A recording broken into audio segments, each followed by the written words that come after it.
Hi, welcome to this week's video blog at MonsterMortgage.ca. My name is Kristian Harris. Today I had an interesting meeting with a young couple who was buying their first home, and we went through sort of the regular product stuff, rate,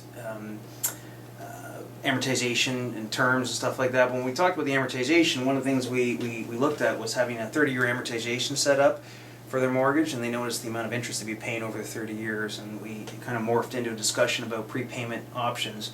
And most mortgages allow you to make large lump sum payments against the mortgage. The reality is 3% of Canadians actually take advantage of those lump sum payments. So one of the things that we looked at was having a strategy to pay off your mortgage sooner than 30 years, a lot sooner than 30 years, and save a lot of interest, but to do it in manageable amounts. So what we looked at was increasing your mortgage payments by a certain percentage every year, 3 or 5%.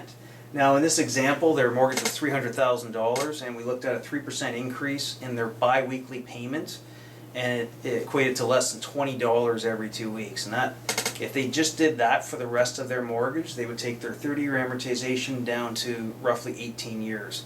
We also looked at if they increased their payments by 5% on a bi-weekly basis, which equated to roughly $32 every 2 weeks. They would take their mortgage from 30 years down to 16 years. So obviously every situation is different, but the point is that instead of doing large lump sum payments, if you sort of follow a consistent path of increasing your payments on a yearly basis by a small amount, out of sight, out of mind, and hopefully it won't be a huge change to your lifestyle. You can take an amortization of 30 years down to 18 or 16 years and reduce a lot of interest costs and be mortgage free sooner.